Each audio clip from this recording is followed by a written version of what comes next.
his many titles, assistant head coach Mike Reed. Y'all please fire away with questions whenever you're ready. I have to think that kind of in those last days of preparing for Georgia and kind of got some injuries back there, did you ever go to bed one night and, man, I don't know who we're going to put out there against Georgia, but it's been a great product so far. I mean, you'd have to think that everybody's kind of battled through and played really well. Yeah, they've had a good fall camp, and that's the blessing to have a bunch of healthy guys right now. Usually it's not that way around here with defensive backs. So I've been very pleased. Guys have come back, worked hard, and it's a testament of our strength staff and guys buying in. I think Ashton Hampton ended up getting a few snaps against Georgia. How did he develop throughout August to be prepared for that Georgia game for those opportunities if needed? Practice. We've got heck, you saw what our offense did this weekend, and going up against that every day in practice, gets these kids prepared. And it was kind of funny because Ashton didn't play corner in high school; he was a safety. So for him to make that transition, was eye-opening for me. Was it difficult for him when he was taxed to switch positions? He comes from a football family. His dad is the head football coach at Arkansas Pine Bluff. His brother played DB for Northwestern and Tulane, so it's in his DNA. He's a football player. So him making that transition, it wasn't big. It was one of those kind of things that it's a challenge to him. With Avieon Terrell had 4 pass breakups, I think one shy of tying a school record. How has he been, just his consistency, his performance through these first 2 games from your perspective? He goes about it in a professional attitude. He comes to work every day. He works hard. He has a chip on his shoulder. He's always got something to prove. So for me, it's been evident. When he was 9 years old, coming on campus, coming to Dabo Swinney football camp. He was always out to prove himself. So it's nothing of a shock. It's good that he's getting an opportunity to do it and showcase to everyone, that he's more than just being A.J.'s little brother. And speaking of A.J., we spoke to him before the Georgia game. He said Avion's been better him at any stage of football as A.J. I guess from your perspective, coaching both, do you agree with that assessment? And what are the similarities and differences between the two? Well, it's definitely a difference. There's different in the aspect that A.J. was quiet, whereas Avieon, he's gonna let you know he's in the room, which is great. Both of them are great kids. Love to work with both of them. I guess I would say Avion's had more success up until this point than his brother has, and it's just the tale of tales. Different season, different reasons, things like that. So, With Ashton, who told you the story first about him showing up at the airport? Was it in Tampa? Yes. Who told you that story, and kind of how did they? If you can relay it, that would be great. Well, it actually goes back further than that. Me and Ashton's dad were roommates and teammates in the NFL, and we played in the NFL Europe together. So I've known about Ashton since he was a baby. It was just ironic that his dad was coaching at USF, and his Pop Warner team was one of the teams selected to be on the tarmac for the national championship game, and Alabama arrived first. And Nick Saban at the time didn't allow any of his players or his staff members to interact with these Pop Warner kids. And you know how we do things here. We're all about community and making sure that we do things in a way that exemplifies Clemson. And he took a picture with me, my daughter, and so it's been something I've always kept. It was crazy because you fast forward, you didn't know he was going to be who he is now. I still had the picture on my phone, and at that time, Ashton probably was about 4 or 5, and now he's 6'2 1/2. So who would ever known? Can you share that picture with Ross? Do you mind? I will. I will. I definitely will. Just make sure you remind me of that. Summer, you mentioned that you wanted to see Jeadyn Lukus. He has see him play since it's been a while since he was able to play on the football field. Through fall camp, through the first 2 games, what have you seen from him and his performance? You've seen flashes. I mean, you've seen the reason why we recruited him out of high school. I mean, the kid's dynamic. He has size, speed. He's athletic, and it was good for him to get out there, against Georgia, and have some success. For a kid who's been injured off and on the past couple of years, now he's getting an opportunity to go out there and show everybody, why we recruited him and why he's such a good player, and why he's special to our program.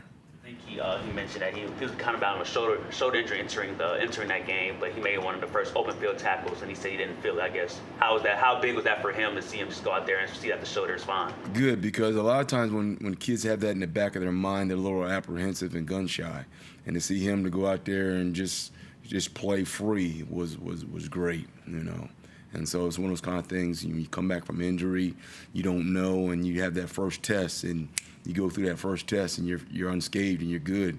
Now your confidence is through the roof. Any questions for Coach virtually? Anybody else in the room? This season, as it started to develop, just from your perspective, the response from this team and their mentality that just kind of gives you confidence moving in as you now have a couple of weeks of games under your belt? Well, it's something that's been very evident through camp and through last spring is the leadership of these young men. We have some great leaders. We have a team that actually loves each other, loves to be around each other. And when you have that in the equation, you have success. And it's good to see it. As I always say, football. If football was like life, we'd be in a better place, especially with a team like this, where you see love, guys caring for each other, hugging each other, hanging out with each other, not just in the facility, but outside the Reeves Center.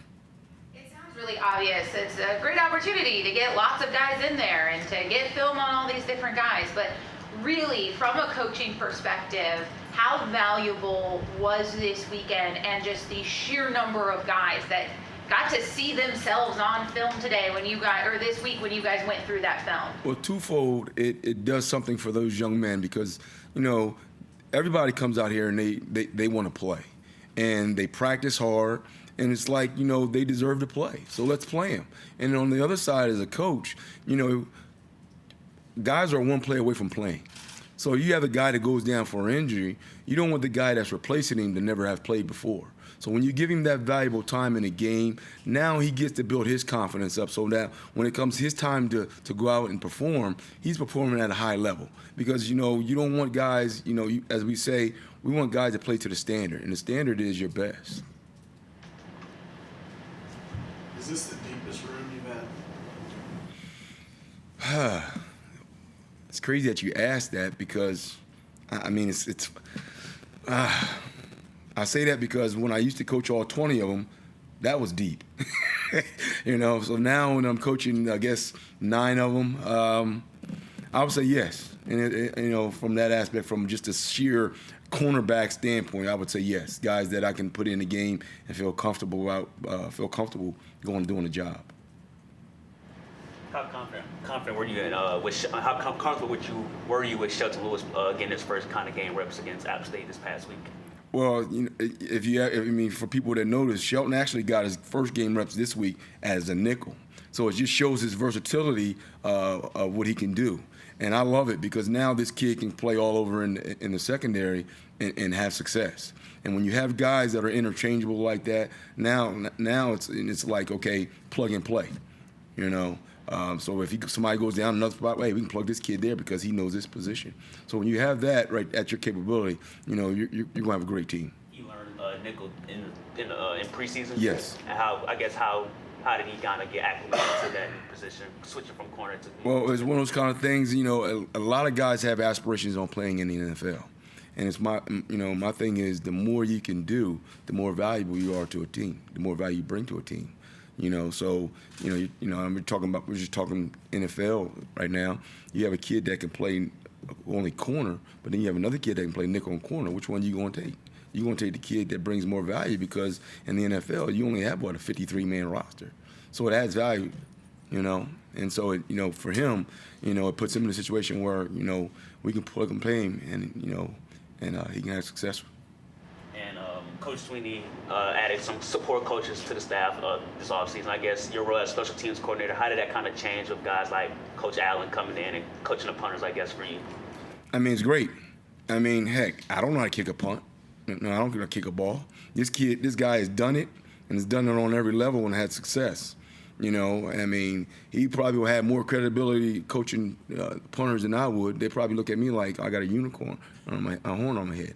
You know, but this guy brings that credibility with him, and it's great to have him in the room. All right, because now those guys can have a specialty coach to go to that can tell them all the intricacies of punting the ball or kicking the ball. How much has Will Gilchrist added value and kind of taken some of that pressure off of what you? I mean, you know, a lot. You know, because now he was on the staff last year, but there was only a certain amount of things that he could do. Now he's actually out there; he can help us coach. So it gives us another set of eyes. You know, so now our kids are you know, constantly getting coached. You know, as we say now, you know, the player to coach ratio is 1-to-1. You know, so there's somebody that's coaching that kid every play, every snap. Whereas you know, one play, you know. In the previous years, you know, you may miss a guy because you're looking at somebody else too. Well, now everyone has a specific coach coaching them on every play. So it allows them to get, you know, to get direct feedback right now. You're fortunate that you coached both A.J. and now Avieon. People are always saying, how similar are they? How are they different? Somebody asked me that the other day on the radio. I said, look, they both just have a nose for the football. Exactly. Going to be around it. But what are you know? How do you kind of compare and contrast the two of them? I mean, just from a physical stature, one's 6'1", I'm gonna give him 5'11". You know, I'm gonna be nice. You know, they're you know, they both have great ball skills. They're both quick. You know, it's, you know, I would say, like I said, you know, Avieon is more like the pit bull. Okay, he's the one that you know, he's in your face. He's, you know, he's very, you know, tenacity. A.J. was one of those guys that he's not going to have to say. He's not going to say nothing. He's just going to go up there and he's going to do it. You know, he's going to go home at the end of the day and you're going to be like, whoa, this kid shut down their best receiver. Whereas Avieon, you know, you're going to hear it. You know, he's going to let you know that he shut him down. You know, and like I said, it's been great to coach both of them. You know, I love the fact that I've been able to coach a brothers tandem like that. You know, not many people in college football get that opportunity. So I've been blessed. Avieon says he has more swag. That's Avieon. You know, that's Avieon. You know, that's what you get when you're a little brother. You know, it's always going to be that little inner confrontational thing between each other. But I love it. You know, being a part of that family for a long period of time. I think Avieon mentioned that his nephew is going to be the next great Terrell. I hope so. Well, I'm just hoping that I'm alive then. I want to see it. I will say this: he's tough. He's tough. He ain't got no fear. Anybody else for Coach Reed?